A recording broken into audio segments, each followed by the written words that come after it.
Polyamory or monogamy? This is a good question that we can make ourselves nowadays. Nowadays, that polyamory is so mainstream somehow, almost mainstream, I would say. So today, guys and girls, I want to share about my polyamoric experience versus my monogamy experience. And I'm hoping that so far you're enjoying all these episodes. So I'm putting a lot of attention to which topic I choose. I try to be different. I try to be also creative with some of the topics. So I really hope that you're enjoying it and that you're getting what you're looking for. And if it's not the case, if you have some good feedback that can help me grow, please let me know. So, as I said, I will speak out of my own experience. The reason why it's because it's such a vast topic in the sense of perceptions. There are so many different perceptions, and for some people it works perfectly. For some other, the other one doesn't work, and there is just there is just not one way. It just doesn't exist. So that's the reason why I only want to speak out of my own experience, and that it can give you some insights. But at no point I am trying to say that one is better than the other. And if I mention something similar to what is better than the other, it's about my own experience. It's always related to myself. So just keep this in mind, please, for this episode, because it's really important that it is understood that it's my experience and that your experience might be completely different. So I will be talking about the values I got out of the monogamy relationship and out of the pure polyamory. So monogamy for me, I've been since since my very young age, I was always in a relationship with one single person, and it's not until I came into tantra where I start being closer to open relating, getting some interest to open relating, and also getting afterwards some experience with polyamory, which was not something that I was attracted to, but I did end up experiencing it. So what I've identified in a relationship with just one person is that there is a thing that I experience that you don't really experience in a polyamoric relationship. And that is that uniqueness. And that's for me the main reason why I have decided to not go forward with polyamoric relationships. It's because there is no uniqueness. There is not that thing of feeling unique. And of course, you can create a beautiful experience that is unique because it's the sum of me and the other person which will create this experience, right? It's our experience. So with the other partner, it's not the same. Of course, that's also a type of uniqueness. But when you're only with one person building a relationship for 10 years, there's something very specific in that uniqueness. You're creating a unique value inside of you. So I love to feel unique. I love to feel chosen. And this is something that you find in monogamy values of my values. Of course, my remember it's all about my experience, but this is the thing that you can experience when you're with one person. You feel unique, and it's totally human, and it's beautiful. And yeah, there might be some people who will say like, yeah, nah, it's old school or whatever. But as long as it is a value to yourself, it is fine and it is good. And uniqueness is indeed a value for me. So this is the reason why those relationships gave me this, being special, right? And sort of unique at the same time. Then the other value that I also identified was the union of two becoming one. And again, this can be applied to polyamory and open relating and even a one night stand. Two become one. That's possible. Of course, it's possible. But still, I'm talking about a relationship. So on the long term, that becoming one becomes really deep. And this is one of the biggest thing as well that I really find like, yeah, this is the reason why I want actually only one partner and not entering into a polyamory.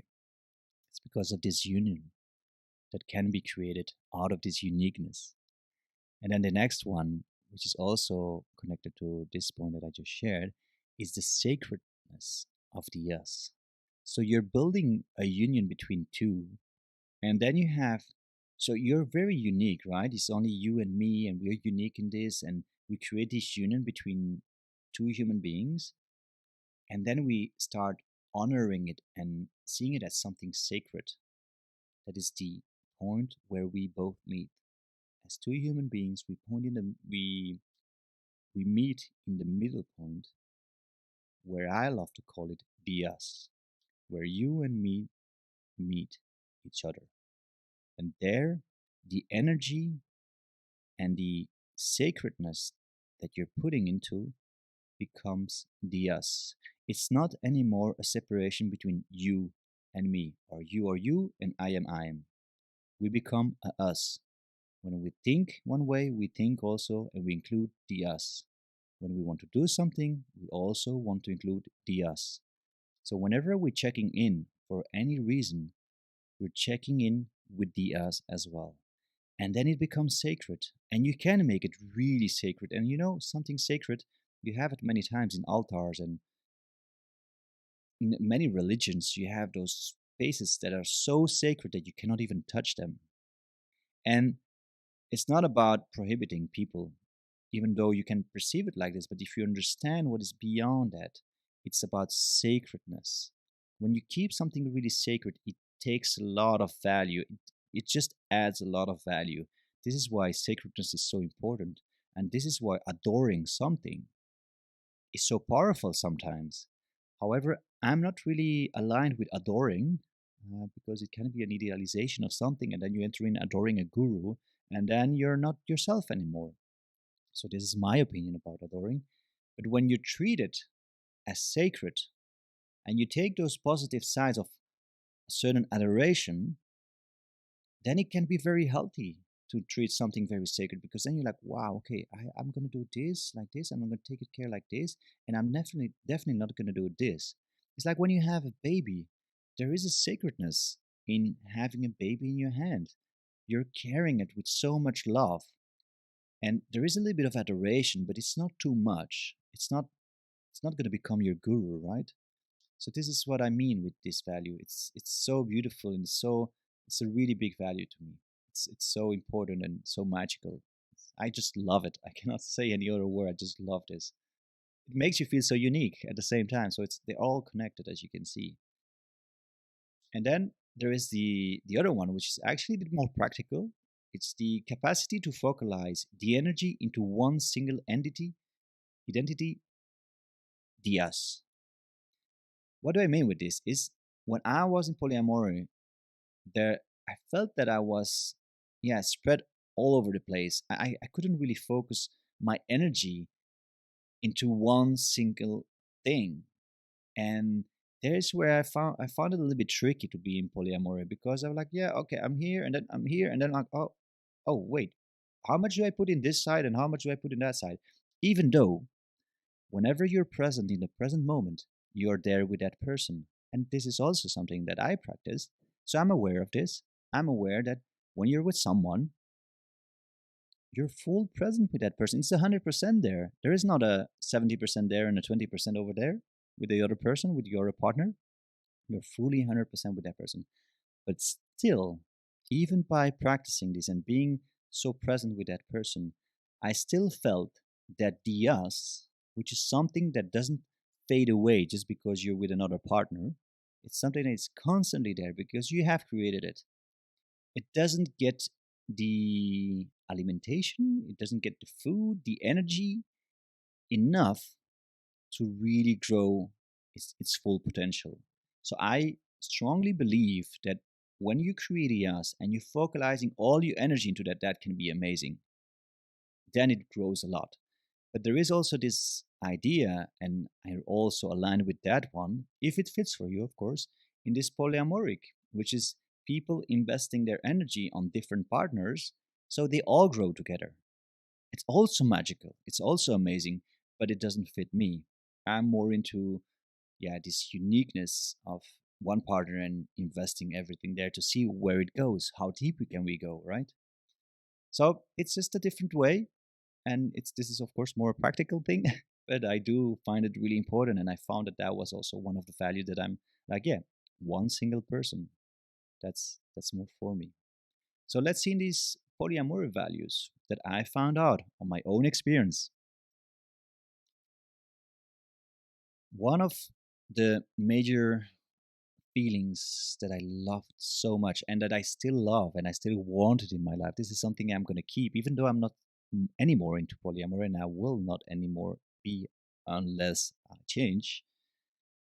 But this feeling, I definitely take it with me. Polyamory gave me so much, and this is the biggest thing I received. It's this open freedom and pure acceptance for others. That's the most beautiful thing I received from it. And that is so amazing. I'm so grateful for that. We usually feel very oppressed when we're in a one single relationship, especially on sexual level. We are not allowed to go with someone else, and there is a lot of oppression. And then people start lying and hiding, and yes, it's not always healthy. And it's usually, if you really search a little bit deeper, it comes up to this freedom and this pure acceptance for others. So for others' desires, for other desire for maybe your girl, maybe there are other people who are interested in your girl, and maybe she is interested in other men. So there is a physical attraction happening in every human being. And even though we're in a relationship, it doesn't mean it stops. What we usually do, we start oppressing it. And when we oppress it, you're on the go for suffer and pain.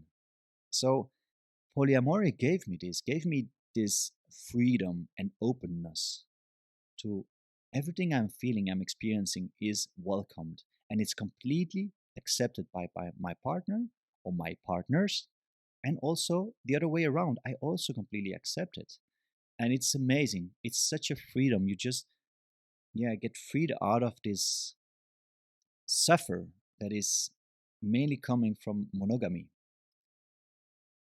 So connected to this one is this building trust, because there is no necessity to lie or to hide or to do anything that is really unhealthy to the us or to the relationship, so monogamy relationship. Well, you're building a really big trust.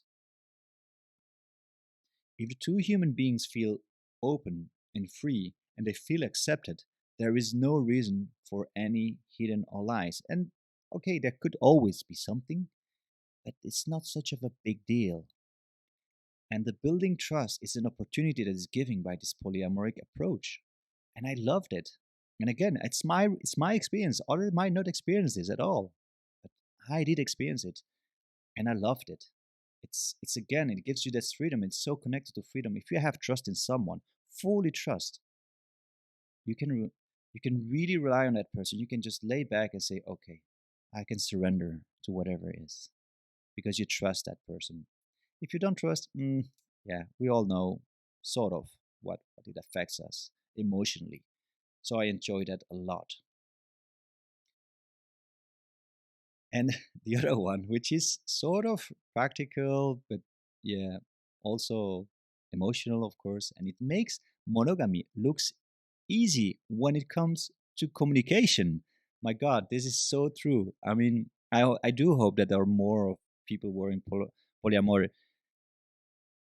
agreeing on this. It's that it makes it look so easy in order to manage something, a challenge, for example. When you're just with one person, it's much easier than when you're with two or with three, because you're still in a relationship. So you're having two or three relationships, and it's a hell of a journey if you really want to communicate properly, because you have to be extremely conscious on how you communicate to one person, to the other person, to the other one, because you have to apply a lot of transparency and attention and taking into consideration one person, the other one, and the other one. So I mean, come on, monogamy is so easy. So if you really want to be really good in your relationship, and if you're really open minded, it might be good for you to have a give it a try for 1 year in polyamory and understand the values of that, because it really helped me a lot.